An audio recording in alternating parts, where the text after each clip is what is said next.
Welcome back, everybody. This is Jamie Gray at the Canadian Ruck.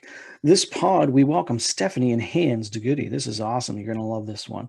Stephanie was first captain of Canada's national team back in 1987. She then co-captained at the first Women's Rugby World Cup in 91 in Wales, captained again at the 94 Rugby World Cup in Scotland, also captained the first Canadian Sevens team at the Hong Kong Sevens back in 1997. She's also a builder and served on many boards to promote rugby. In 2017, she was giving the Rugby Canada Honorary Life Member Award. And in 2018, she was inducted into the Rugby Canada Hall of Fame. Her husband, Hans, captained the Rugby Canada men's program in the inaugural Rugby World Cup in New Zealand back in '87. As rugby was amateur at the time, he also participated in You Think You're Tough boxing events, which helped raise money. So that's pretty cool. Tough man. He played twice for the World 15s back in '76 and 1980. He played a few seasons for Cardiff in Wales in the late '70s. He was also inducted in the BC Sports Hall of Fame in '96. They also are the proud parents of 3 rugby playing kids, Jacob Tyson and friend of the pod, Sophie. Apologies are required as we go on. I had stated on social media earlier that Hans and Stephanie have been the only couple to captain Canada. I was wrong. I had a couple of people point that out. Thank you, Karen Paquin and Troy Dixon, for bringing it to my attention that Heather Wilson-Banks and Ryan Banks also captained Canada in the late 90s and early 2000s. Very impressive by those two as well. So we always have to give ourselves a little plug, especially for those that are new to the program or just because we want to get some more information about some great Canadian ruggers out there. So if you need to contact us, we're on the Twitter at Canadian Ruck. We're on Instagram at the _Canadian_Ruck, Facebook at the Canadian Ruck, and our Gmail is the CanadianRuck@gmail.com. We're on Spotify, iTunes, Google Podcasts, CastBox, and YouTube, where you can watch, listen, follow, and subscribe. Most importantly, leave a review or share, because that stuff's awesome. We want as many of these messages shared out amongst the rugby community as we can possibly do. So share all the time that you can. And lastly, our website is the CanadianRuck.weebly.com, where it has all the information, has links to all the pods, some images and things like that. So great place to kind of go if you're new and want to see what we are all about. In rugby news, some interesting stuff and not so nice stuff, I guess. Everybody heard at this point a few days ago, World Rugby has postponed the Rugby World Cup. Breaks my heart for Canada's women's team, especially those that have been on the podcast that I've got to know over the last year or so. Tyson Bukaboom, Karen Paquin, Magali Harvey, Cindy Nellis, Sophie de Goede, and Coach Maria Gallo. As we said, it was officially postponed until 2022. As hard as it's here, hopefully this is for the best. I mean, if you're trying to look at this positively, it gives our women another year of prepping, another year of training, another year of actually getting some matches under their belt to get ready to dominate down in New Zealand. I was messaging with Karen online, and she said it's been a really tough blow. These women are very passionate. They have true character, and they have a great deal of determination. They're going to power through this and hopefully come out stronger on the other end and represent Canada and themselves extremely well in 2022 in New Zealand. Sorry about that, girls, but hopefully this all comes out great for you. St. John's to host an international. This is awesome. Over in Newfoundland, the Sweilers Rugby Grounds are in the running for a Canada versus USA tilt on Labor Day weekend. And to top it off, it would be a World Cup qualifier. This would be one of the matches from the home and home series. The winner would qualify for Rugby World Cup 2023. The loser would have to continue through the qualifying pools. The last time the Sweilers grounds hosted a Rugby World Cup qualifier was back in 2006. Canada won 57-6 that time with Newfoundland vet Rod Snow and soon to be friend of the pod, and Rugby Canada Hall of Famer scoring a try. Rod and I will be chatting within the next week or so. So this will be maybe we'll talk about that game. International side, Six Nations back on tap this weekend. Italy and Wales in match 1. That's actually, as I record this, that one is actually coming on in about an hour and 45 minutes. I'm excited to watch Wales dominate that one. On Twitter, 100% voted for Wales. On Instagram, 100% voted for Wales winning this one as well. I think everybody assumes Wales are going to dominate. Match 2 is England versus France. Oh, man, pulling for France here. I really don't like Owen Farrell. I think I've said that a few times. I'm sure he's probably a decent guy, but I just can't stand him on the pitch, and that ruins England rugby for me. Twitter, 75% voted for France. Instagram, 63% voted for France. I am pulling for France on that one. Finally, the Scots and Ireland, two of my favorites. Should be a pretty good tilt. It'll be close. It'll be a close one. It's going to be too close to call, I think. But your vote was heard. 75% on Twitter for Scotland, 58% for Scotland on Instagram. They've been rolling, and they've come up short in a couple of matches, but they've got a pretty good team, and Irish are going to have to do all they can to stop Scotland from getting the victory there. If France and Wales do win, though, it's going to set up an epic finish next weekend when those two would square off for the championship. So pay close attention to those games because it's going to set up an amazing finale next week. Super Rugby Aotearoa. Crusaders beat up on the Chiefs last night, 39-17. Of course, I still haven't been able to watch any Super Rugby, but by all accounts, the Crusaders thoroughly dominated the Chiefs, over 60% possession, over 70% territory, and had a clear advantage on the attack. I love the Crusaders. Just ever since McCaw and Carter were there, I love following them, and they're still dominating 4 straight championships, and they're doing well this year. Second tilt, the Blues will be facing off the Highlanders. It should be a pretty good tilt. It's hard to say. I love Meyer and Smith. I really think Highlanders are going to pull it off, but the Blues have a really good squad, so that one's going to be tough to say. Super Rugby AU, the Rebels squeaked by Western Force 10-7. It was a pretty close tilt all the way around. Possession, territory, attack, defense were all very similar. I mean, it's a 10-7 score. Can't see a lot of running. Can't see a lot of line breaks. It looks like it was a defensive battle all the way around. And then the other match, the Reds pulled out a tight one over the Brumbies, 40-38 overnight. And this one would have been fun to watch. There were 9 tries in total. Very equal stats line, a lot of offense. James O'Connor of the Reds led the way with 20 points. That would have been a really fun match to watch. Again, if anybody knows how to get some Super Rugby here in Canada, please send me a message so that I can actually watch these games instead of having to read the bloody recaps. Breakpire Golf serving Southern New Brunswick. Golf season's coming up. Be ready for the 2021 season. Get your clubs regrouped with brands like Golf Pride and Win, or new clubs from Wilson, Tour Edge, or Ray Cook. On-course accessories like rangefinders and GPS watches, or other training aids like launch monitors and more. Breakpire Golf is taking orders now to make sure that you're ready for the season. Find them on Facebook at facebook.com/breakpiregolfsales or online at breakpiregolfsales.weebly.com. Breakpire Golf, here to help you break par, not your wallet. Coming up now, Stephanie and Hans. All right, so welcome back to the Canadian Ruck. We're fortunate enough to have Hans and Stephanie de Goede, and they're joining us today from BC, and it's a huge pleasure to have you both on, and I'm looking forward to this rugby conversation, so welcome for joining the Canadian Ruck. Great to be here. Thank you. Yeah, looking forward to it. All right, so let's jump right in. It's your story is interesting. So it's a rugby story, but it's a love story. How did it happen? Was it the love story first? Was it the rugby story first? How did you meet? How does rugby involve both of you? What happened there? Better fill them in, honey. Well, we met at a rugby event in Edmonton. Scotland was touring Canada, and they were playing the Canadian Wolverines, which was sort of a Canada B-side, because Canadian A team, or the main team, was on tour to Australia, and Hans had opted not to go on that tour. So he was with this Wolverines kind of best of the rest group, and they were playing Scotland at Edmonton Rugby Fest. And I was working out at Ellerslie Rugby Park, and there was a phone call for Hans de Goede, so I had to go into where the team was eating lunch and said, "Is anybody Hans de Goede in here?" And he came over, and we had a bit of a chat. And, yeah, that's right. And then the weekend went on. I played a bit of rugby, he played a bit of rugby, and we met at the post-match function, and I had a black eye, so we started chatting again. He thought that was cute. Yeah, we dated for a while, and then it was a long distance relationship, Calgary for Steph and Victoria for me, and it was difficult, and so we ended up I got married with another person, and Steph went her way, and then we met 10 years later on, and by that time I was separated, and we tied it up again. we reconnected. Yeah, it was good. So it's all about the timing, right? Yep. It was meant to be timing. It was Exactly. meant to be. It was just, it had to be the right time. Had to be the right time. Everything in rugby is timing, and so there you go.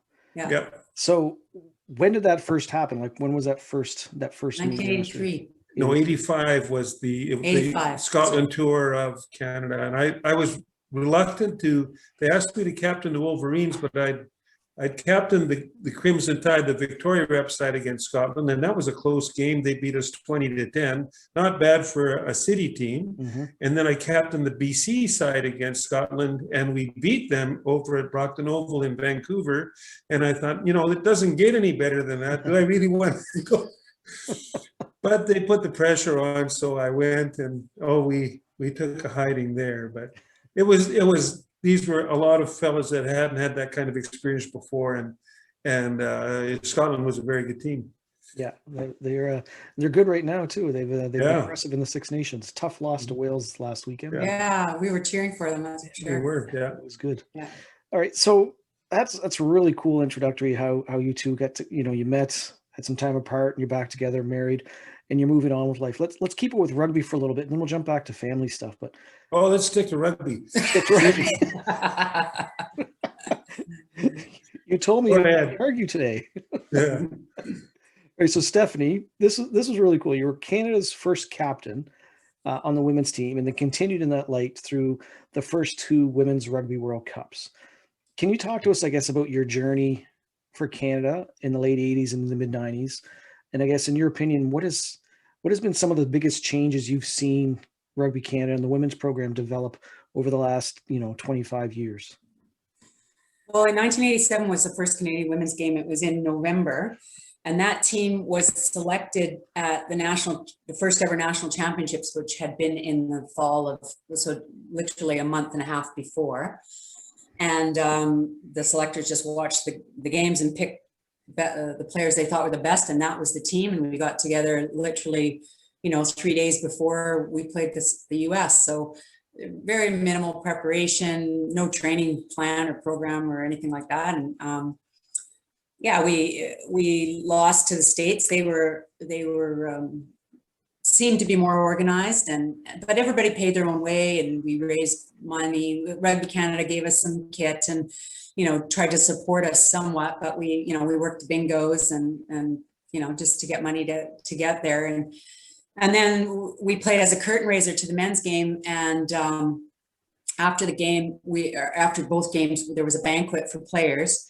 And the American men's captain stood up and said, it's just shame all these women are here at this banquet. They don't deserve to be here. They're bastardizing our game. And we all the women got up and left. And it was horrible. It was a horrible day, a horrible evening, horrible event, made the papers. So since the very beginning, we've had to sort of fight and scramble and scrap for recognition and just the right to play. And that, I think, over the last 25 years has really changed. And now there's a lot more support for the national, for women's rugby in general. And it's seen as, a dynamic, interesting game, maybe less kicking, maybe less hard contact, more finesse, more spread the ball, more running rugby, and our people are really digging it. So, yeah, at that time, those early days, no we had a physio, maybe if we could find one. We didn't have any strength and conditioning. We didn't have any sports psych or nutrition or anything like that. And that really didn't come until quite a bit later, even after the first World Cup. Maybe we were on a running program, but not really any kind of weight training or strength and conditioning type stuff. So stuff that kind of like club rugby is what it would have been today. Like you're lucky if you have somebody on the sidelines. It was in the best players from the clubs played on the provincial team, and the provincial teams. It was a really robust national championships for years there. So that was where the really strong, good rugby was played, and that's where they would then, develop into selecting the national team. But there was a lot of pride and a lot of excitement to play for the province. So looking back at that time, and then looking at what it's like for Sophie, what are you most proud of the women's game in Canada? What is something that strikes you that I'm glad I was one of the founders and now it's here? Like, what are your thoughts? Well, I think the pathways have really improved for the development of the women's game, and specifically U Sport and the university pathway is something that we're really pulling a lot of players through and out of, and that's become a real selection tool for our national program. Also, the clubs, most clubs back when I started, there was no women affiliate with their club. We were sort of standalone women's teams. I was on the Calgary Renegades. We didn't have an affiliate with the men's team. But now most clubs do have a women's program within them. So that's pretty awesome that I think just the acceptance of the game. And, it's taken a while and we're still not there. I'd say that it's become a lot more professional, in quotes, for girls like Soph, who are being developed through age grade rep rugby and that kind of thing. And they're getting on programs early, and they're being monitored and followed and supported a lot better than we were from a young age. So we're developing younger, better, stronger players that understand rugby, aren't just coming from another sport necessarily. Yeah, that's fair. Tell me, the American captain that stood up and said those horrible things, did he get reprimanded, or did Rugby Canada jump in and say anything to support your girls or anything like that? Yeah, sorry. Go ahead. No, well, go ahead. the Canadian, it was Canadian Rugby Union at the time. Obviously, I was the captain, so we were all at the head table. And, when he said that, and the women just stood up and just said, we're out of here. And Barry Giffen, who was the president of Canadian Rugby Union at the time, said, hey, this is not the opinion of the Canadian Rugby Union. Please sit down. We don't endorse that at all. He did the best he could. He was he very tried clear. to call, this is, but it was too late. The water was escaping, and out it went. And of course it hit the paper. Did he get reprimanded? I don't think so. I don't know. From the U.S. point of view, those women had paid their own way. Wales, or the Canadian or American men had just come back from a tour to Wales. I would assume that was all covered by USA Rugby, whereas the women's team had paid all their own way to get there, and it was just really unfortunate. Yeah. Hans was at the banquet; he wasn't playing in the game, but it was a really uncomfortable situation. It really was. Yeah. Yeah, that's a shame. I'm sorry that happened, but I would hope that stuff doesn't happen nowadays in those meetings. Well, we've never been a curtain raiser for the men's games since then. Having said that, though, I know England women have been a curtain raiser for their men in recent years as well. So that's it's changing, but at the time it seemed to be a really good idea, and it just went so. The interesting thing about that game, Jamie, I went to watch, the women's game, the earlier game, was really entertaining. Our Canadian girls gave their best. It was a lot of running, good tackling, interesting play. And the men's game was just one of those kick-a-thons where the ball just gets kicked back and forth and back and forth. And I mean, our women lost, but it was an exciting game to watch. Our men won, but holy moly, it wasn't very interesting at all. It's kind of like watching England play now, where they just kick the ball all the time. Just kick the ball. All right. So Hans, talk to us about a little bit yours. Like when I was doing a little bit of reading here, the World Rugby at Cardiff, and you were with so you played at Cardiff. You also played in the World 15 teams a couple of times, I believe. Right. How did that help you prepare for leading like Canada at the 87 World Cup, the first Rugby World Cup? And Canada had a pretty tough team in 87. Like you guys had a pretty good squad. It was a good side, yeah. Yeah. Talk to us about that. I mean, I was 34 at that first World Cup, and feeling great and fit, and having had all that experience beforehand, you have a lot of experience, you have a lot of confidence. So there wasn't a scenario that has a huge responsibility. Once that whistle blows, it's the captain's game. So situation, you talk to your players, you get them together, and almost general plan that was put together by the Canadian coach at the time, Gary Johnson, and it was mostly a forwards game. We had such a big pack. I mean, at that first World Cup, we pushed every pack we came up against. We pushed Tonga all over the field. We pushed Ireland. We had 3 or 4 attempts for pushover tries against Wales, and they kept collapsing, and the referee wouldn't give us a penalty try. but our forwards were very strong. Our backs were good, and yeah, we were unlucky not to do better than we did. Yeah, I mean, 87 is for Canada, we're just kind of in the infancy, but I think 87 and 91 were some stellar tournaments for us. And Yeah. like you said, like we were a forwards country at the time, and Yeah. I think that shone through there. Can you talk to us about those World 15 teams? Like, what was that atmosphere like? Oh, well, it's not often you get to play in front of 50 or 60,000 people where the noise is so loud you can't hear yourself think. If you're dealing with all of this buzz, if it's something you're not used to, and I certainly wasn't. But it was great that rugby players are rugby players. So you meet another second row from Australia and a back row from Tonga and number 8 from Fiji, and we're all talking the same language. The Welsh Centenary game, the World 15 game, the captain was a number 8 from Romania. Wonderful guy, really hard player, big guy, and at the half, we hadn't played that well. We were just from all over the place, right? So it was taking a while to get the recipe right. Anyway, all he could say was, "No good, no good, no good." See, that's the only English he had, and he just yelled it at us for about 5 minutes. And we did play better in the second half.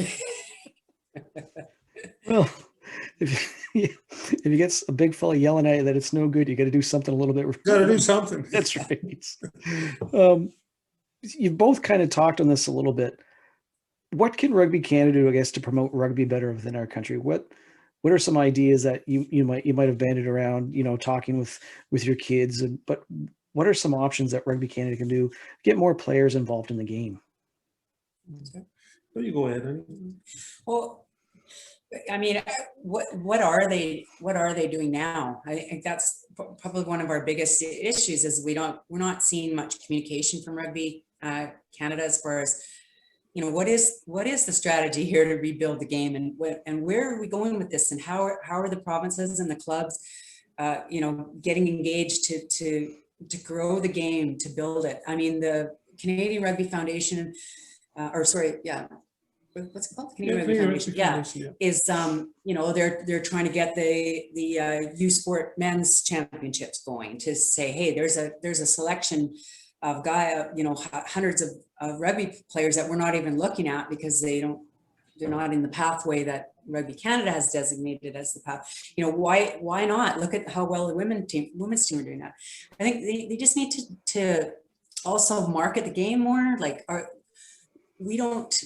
I see more stuff on the Instagram from Rowing Canada than I do from Rugby Canada. I don't, I talked to somebody after our national team, women's team, went to play 2 games in San Diego in November and beat the US in both games. A Rugby Canada executive said, hey, I saw him at Christmas and said, how did the women do? Like, really?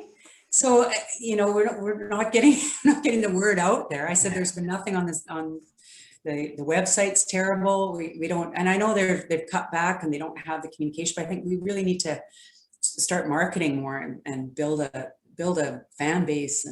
And Hans is really a proponent of grassroots. And ditto to everything Steph said, but you need that good club base. You've got to look after the clubs, and that's probably not something so much in Rugby Canada's bailiwick as in the provincial bailiwicks, where they really need to promote club rugby in their provinces, have provincial champions, and of course with Canadian Rugby Foundation now we have a national club championship.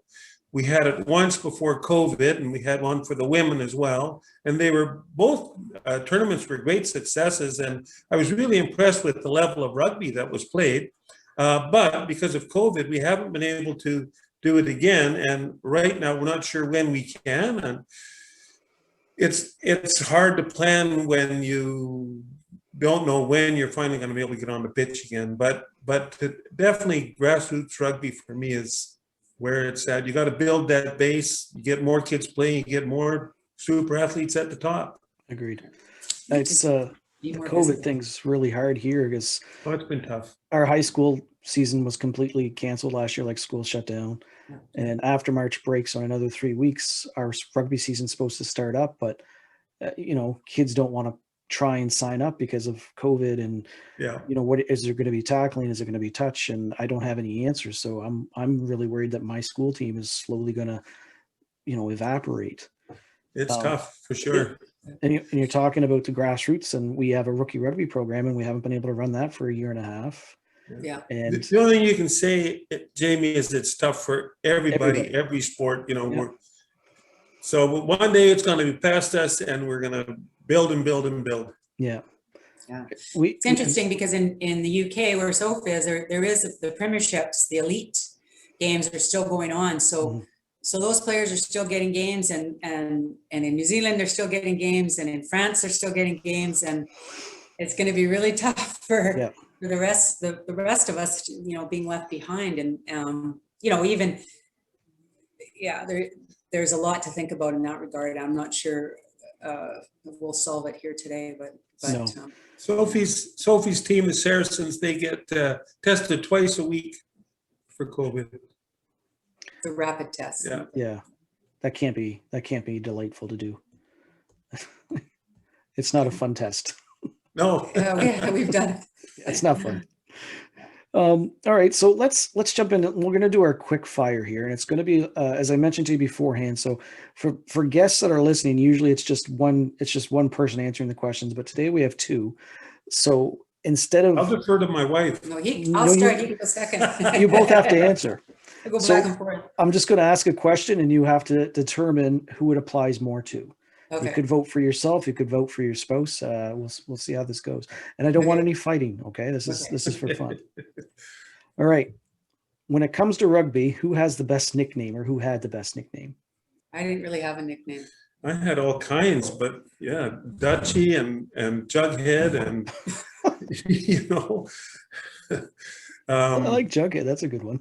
yeah, no, the different levels you played at different teams, you had a new nickname. Yeah. Okay, that's fair. Dutchie, he gets a lot. Dutchie, I get lots. Yep. Still That's fair. do. Yeah. All right. Which one of you played with the most skill? Who had the most skill? Oh, definitely. Back row, engine room, back row, ball carrier, runner. Yeah, I can't get that question wrong, Jamie. All right. Of the two of you, who would stop a 2v1? Who would stop at? Me, I'm a better tackler. Better tackler? Yeah, he's flat-footed. I can't really defend myself in here. All right. Well, that answers my next question, which was who was the best tackler, but you've already answered. So, all right, here's one for you. I think I might know the answer. Who would be the first to do a knock on? Oh, the one with all the talent here. Oh, right. Have you seen his hands? All right. This one I'm not sure. Who would be the first to get a red card? Oh, definitely him. Probably me, yeah. Definitely him. Who would get away with the most on the pitch? Well, I think we're both pretty good at that. yeah. Yeah. It's Both only sneaky? cheating if you get caught. Yeah. That's what I used to say. It's funny how many people come up to you now and say, "Do you remember when you did this and when you did that?" And I'm surprised at how, I mean, I'm in my 60s and it still happens. People will come up and say, "Do you know that you cold clocked me?" And really? No. Just once? All right. Who got in trouble with their coaches more? I didn't. I didn't either. I had Tillman Briggs for 25 years well, he coached at James Bay for 25 years and I had him for about 20 of that. And I respected him. He was a great coach and yeah. Okay, good.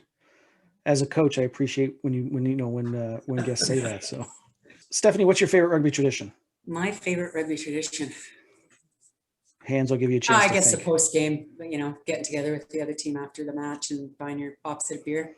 I like that one too. Hands, what about you? I was always worried. I would always think about as a captain, and I was captain for years with James Bay and then the Tide and BC in Canada.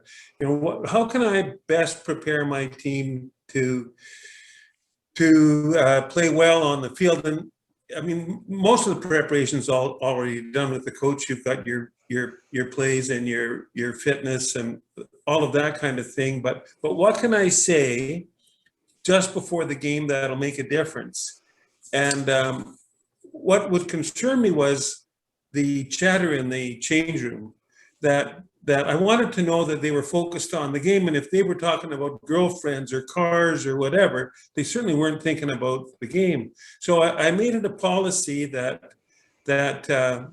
before any game that I was involved with, where I was the captain, I would say half an hour before kickoff, I'd say, okay, that's it. It's quiet in here now. And I just want you guys thinking about rugby. And if you have something to say, it has to be about rugby. And Jamie, it was cool because you could just feel things getting tight. You know, they couldn't handle that pressure of having to be quiet that long. So they just got more and more fired up. And I found that strategy worked really well, that we get on the field and guys were raring to go because they hadn't done anything for half an hour. Is that a tradition? Well, it was a tradition with me. Okay. Yeah. I think that counts for a tradition. All right. Hans, we're coming back to you first for this one. Any rugby superstitions? Yeah, my rugby superstition was not to have one. My second row partner for years was Ro Heinsohn, and if he couldn't wear 4, he was just completely undone, right? And there was other guys that had things like that they had to do before a game, and I didn't want to be ever be in that kind of boat, because when you travel, you never knew what it was going to be like.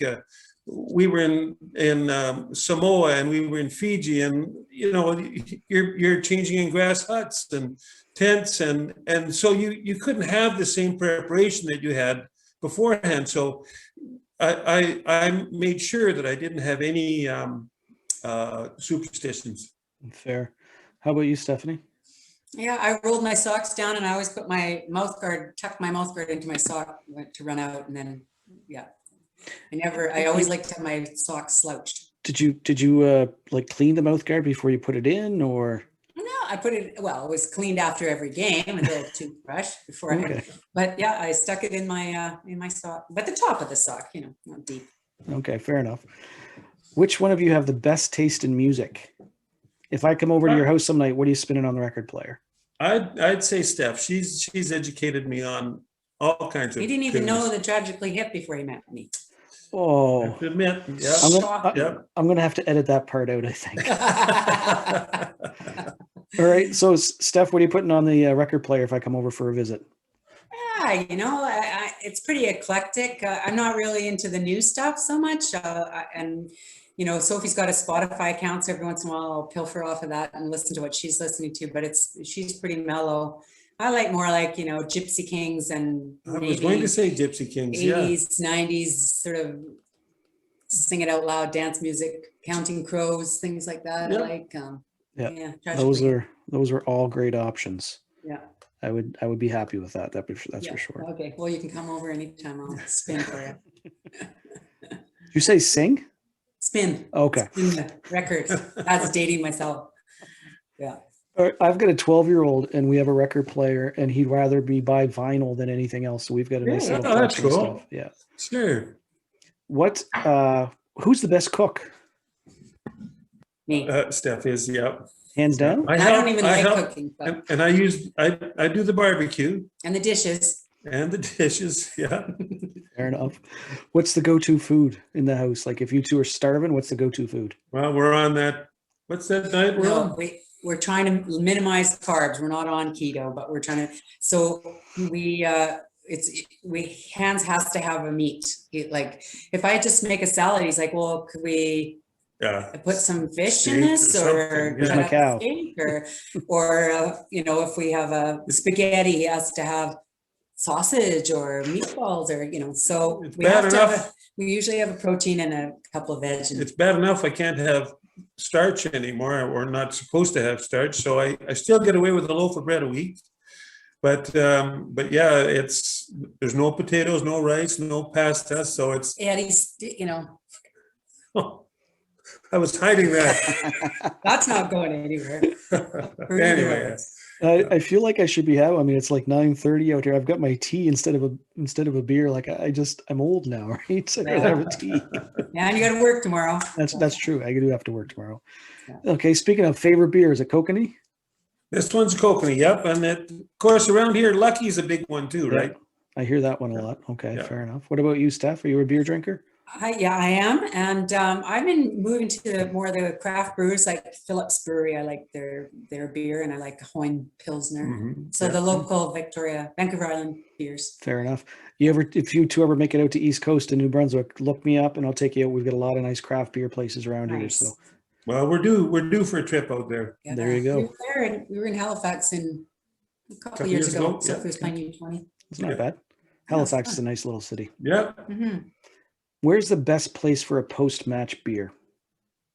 let's say the James Bay Athletic Association.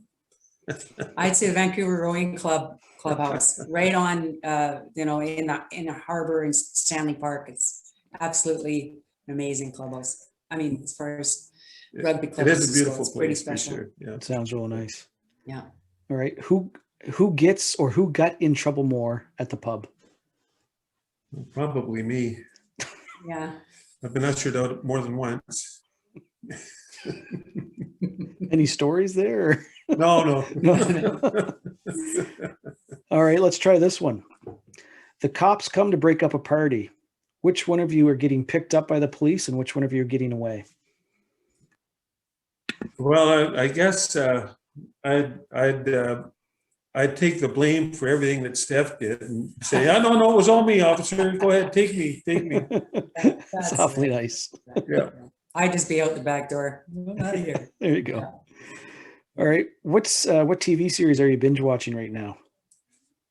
Well, we're big on Netflix, and we've seen some of the Scandinavian murder mystery police ones have been great, like the Bridge, Cut Off, or what's that one? Anyway, one that's set in Iceland, and then of course I think we've gone through Breaking Bad twice now. We just did a reboot of it. Yeah. I think my wife and I are Yeah. the only two that haven't watched that yet. I'm not sure why. Yeah, it's good. It's Yep. good. I've heard that. All right. Favorite movies? We haven't seen a movie in eons. Yeah. Favorite movie. I don't even know. No, you Nothing's even coming. That's how long it's been since we've seen a movie. Okay. I like Brian's song. That was always one that it's a real Good one. tearjerker football Yep. one with Brian Piccolo. Yep. That one always gets me.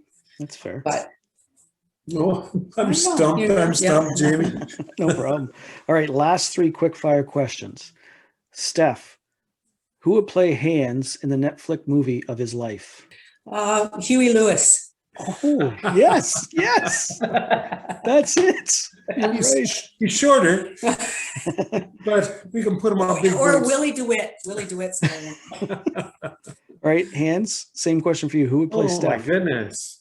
Meryl Streep. Meryl Streep. Nice. Yeah. Well done. She's a wonderful actress, and I think she'd do a great job as Stephanie. Excellent. All right. Steph, who would play Hans's leading lady? Oh, someone with very big, Personality? like Personality, yeah. Raquel Welch or something. Oh, What about Meryl Streep? Or Dolly Parton. I thought she was going to say Meryl Streep too. Jeez, Dolly Parton. Dolly Parton, perfect. this is Hans, national TV here. Hans, flipping it back to you. Who's playing Stephanie's leading man? That's a good one. Huey I Lewis. should have been on that instead of yakking. Boss. Oh yeah, Bruce Springsteen. She's just nuts over Bruce. Can he act? Yes. Okay. All right. Fair enough. All right. And this one's tricky. So, Stephanie, what would Hans's movie be called? From here to eternity. The older I get, the better I was. There you go. That's good. I like that. And Hans, what is yours for Stephanie? What would her movie be called? Putting Up with the Dutchman. Oh, nice. Nice. All right. Those were good. That was awesome. That was a lot of fun. Only have a few questions left and then we'll finish up here. So Let's start with Hans. Who had the biggest impact on you as a player? I think I mentioned him before, Tillman Briggs. So I was a basketball player in high school, and he convinced me that rugby would be a better game for me, and it was. So he coached me. I was at James Bay for 20 years playing premier rugby there, but he also coached at the regional level in Victoria, and he coached the province, and he coached the country. And I played for him in all those different levels. Of course, in those days, if you played for your country, you took great pride in playing every other level of rugby as well. So you couldn't play for Canada if you didn't play for your province. You couldn't play for your province if you didn't play for your city, and you couldn't play for your city if you didn't play for a club. So all of us that played national rugby in those days played all those different levels of rugby too. And why not? It was a great way to practice stuff that you could use in an international match. That's nice. It's a nice shout out to him as well. That's awesome. Yeah, he was a good man. Yeah, and like you said, like at that time, you played everywhere. It wasn't just one. You were all over the No, you place. played all the levels. Yeah. That's great.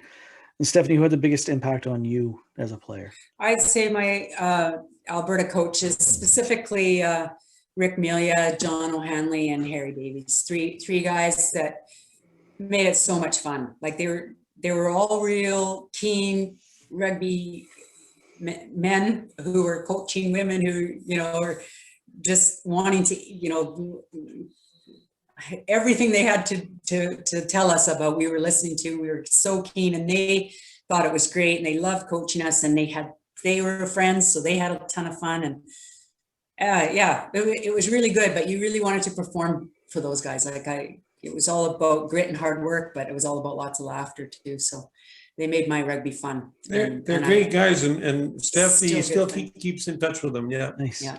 Just players, coaches all the way around. They teach you well, but they also know there's life involved in everything. Guys that you really want to, you do it. Whatever they tell you, I'll do it. Whatever. Tell me, Buff. I'll. So yeah, really fun, but lots of really good, hard rugby men, but lots of fun. That's awesome. Good combo. How important is camaraderie in rugby? What sets that apart from other sports? Well, it's huge, and it's I think where rugby benefits from it is that, and it's just ingrained in the sport, is it doesn't stop on the field, right? You're in the clubhouses together. You're mingling with the other teams. You always sit down and have a meal with them, and so these guys that you might be competing against at club level, they're your pals anyway, because you're often playing with them at the provincial level or the national level, and so you're really comfortable with each other, and camaraderie is a massive thing in rugby. Yeah, and I think the thing about rugby too is, back in our day especially, is Hans is right. You'd be playing club rugby, as a national team player with a guy who's just made it onto the first division team, and hasn't really played very much rugby at all, and it hasn't playing for province, and isn't, and you're on the same team, and he's going, hey, I'm playing with Hans de Goede, and Hans de Goode's going, hey, come on, I got your back, we're all on the same team here. Yeah. And I found that, same with the women, and you think, that's a big part of rugby. If I'm on the ground, I don't care if you're a national team athlete or a first-time player, I hope you're rucking over me, Yes. That's the nice thing about rugby. Good. What are your thoughts on what makes a great team player? I think you kind of talked about it. Both of you kind of talked about it there, the last question, but can you give some specifics on what it means to be a great team person? Well, someone who buys into what the team is selling and isn't, going off, like you say, getting into trouble, out drinking the night before a big game, or is buying into the program, into the plan, and also, isn't cliquey and supports. They watch each other's backs, right? They both off and on the field, and they're unselfish when they are out there. Gosh, I can't remember how many passes I've passed off to guys that scored tries. Mhm. What does that mean? Not that many. That makes you not a good team player. Eh? I want it myself. Unselfish. Okay, we'll edit that one out as well. I'm not sure. No, that's great. I'm trying to figure out here. So Hans, you were in the 87 World Cup. Yep. And in 6 years, it'll be the 40th anniversary of that inaugural tournament. Let's just say that you and those guys that you played with, you get together, you're having a little team bonding reunion. What do you want those guys to be saying about you as Hans, the player, the captain, the guy? 87 was an interesting time, right? It wasn't professional yet, so it was strictly amateur, and enjoying it was a big part, and still is a big part of rugby. But I played against Murray's All Blacks in 78, 79 for Cardiff, and sat down with them afterwards. And I remember having a conversation with Andy Hayden, who was a big second row for the All Blacks then, and what are you guys doing? And he says, so. I know. We were at dinner. We were sitting side by side, and he wasn't having anything to drink. I was having a beer like you would, but he wasn't. He said, well, we've got this guy, a prop named Billy Bush, and he has a problem with alcohol. So in order to get us through this tour, we've all decided that we won't drink any alcohol until this tour is over, and then we'll have a big party. But to help Billy out and to keep us sane through the whole thing, we're not drinking at all. I thought, knowing what alcohol can do to us, I thought this is a great way to approach a game or a tour. And so when we went to that first World Cup in 87, I said to the men beforehand that, and I didn't say they had to, but I said, what I would really like is that we don't drink at all. We stay sober, we don't party, and then at the end of it all, we have a huge party. But I don't want any excuses when we're on the field. I don't want anybody to think that, nobody says that they've got, a headache or anything like that, but I don't want that for anybody.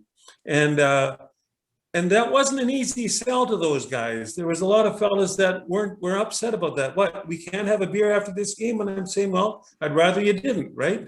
I don't want to have any excuses at the end of all of this. I want to win all 3 games. So it was an interesting time. And not everybody bought on. But we won't go there. That's right. All right. So 70, same for you. It's 30 years out from that 91 World Cup. And same thing, like you're at a reunion with those girls. What do you think they're saying about you? What do you want them to be saying about you? Well, I think I'd like to be thought of as more for as a voice for women's rugby, like in the early days, fighting for that legitimacy and that recognition, and then later to push, for growth and development, sitting on the ARU and the BCRU and the Rugby Canada boards, trying to, ensure that the women were being heard. And then now as a fundraiser for the Monty Heal Fund and as a supporter of our national programs, I want to, keep vocalizing that, that we're here to stay. And I think the longevity, I guess, would be something that my friends would say, wow, you've been fighting the fight for a long time now. And they hopefully applaud and appreciate that. I think that's fair. I think both what you're saying, it's sometimes in those moments, it's hard to know if you're doing the right thing. But if you can look back and think, like you said, Hans, about, I don't want anybody to drink. I want us to be at the top of our game. I don't want any excuses. And like you said, like a lot of those guys didn't buy in, but I think if they look back now, they probably appreciate that. And it's not like they were going nuts or anything, right? But it was a great group. We did well. We didn't do as well as we wanted to, but we did well. And we were beating Ireland with about 10 minutes left to go in the game. And they scored. And so now they were up on us by a couple points. And I wanted to open the game up. Okay, we'll run everything. And we got into so much trouble. I think Ireland scored 2 or 3 tries in that last 10 minutes. But yeah, it was a great time. Yeah, absolutely. I imagine it was. And same goes with you, Steph. Like you lead those early teams, and you're still in the fight. Promoting the game. Both of you are still promoting the game for Canada. It's definitely appreciated by me and by other fans of Canadian rugby. So, last question: you've got 3 kids, all play rugby, different levels. What messages or advice? I mean, you probably give them advice. If you're an athletic family, so you probably have advice. Sometimes you want to hold back because the coach is telling them one thing. But what do you pass on to your kids in rugby or life in general? Like, how do you address them when it comes to playing rugby? Want me to go first? Sure. Well, the one rule to live by is don't lose the ball in contact. Everybody needs to know that. Take it in. You must get it out again. But I think the biggest thing, and I've said this to Sophie ever since she was little, that you can never have enough friends. So rugby being what it is, and sport in general, or school, or whatever you're doing, just keep meeting people and keep, growing and learning from people. And don't shun anyone. You just never have enough friends. And that's always been a creed that we've lived by.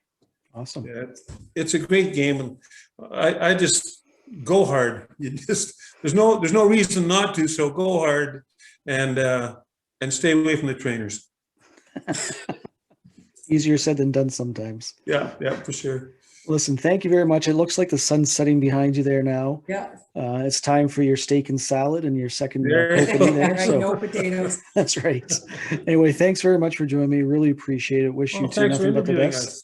And We really enjoyed it. it was great.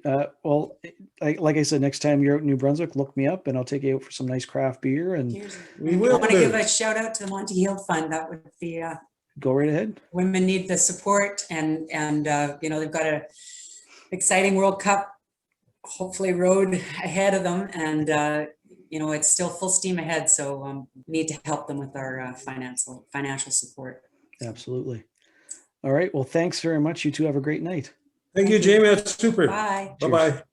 All right. That was a lot of fun. Thanks very much, Hans and Stephanie. That was just a great time and a true honor to get to chat with you two. Learned a lot, had some good laughs, and just thoroughly got to enjoy your passion for the game of rugby. So thank you very much. That was amazing. Coming soon. Next, we're going to have Bobby Ross, followed by Henry Paul. As I said earlier in the pod, Rod Snow and I will be chatting soon. Nick Blevins and I are still trying to nail down that date, and there's always a host of others. And lastly, just want to thank all the listeners out there. I want to make sure you keep spreading the good rugby word. Share these pods as much as you can so that other people around the country, around the world, can hear about our amazing athletes and coaches and administration and anybody that has anything to do with rugby in Canada. That's the point of all this. As always, I got to say thanks to my 12-year-old son Rylan for creating those intro and outro tunes that you hear. As always, feel free to request topics for future podcasts. So as I said, Nick Blevins and I are still trying to line up a date, and there's a few others that have confirmed, and we're still trying to line up dates. But if you have anybody else you want to hear from, just let me know and I'll do what I can to get them on the pod. So until next time, this is Jamie. Stay safe, stay healthy, stay sane, and most importantly, keep on rucking.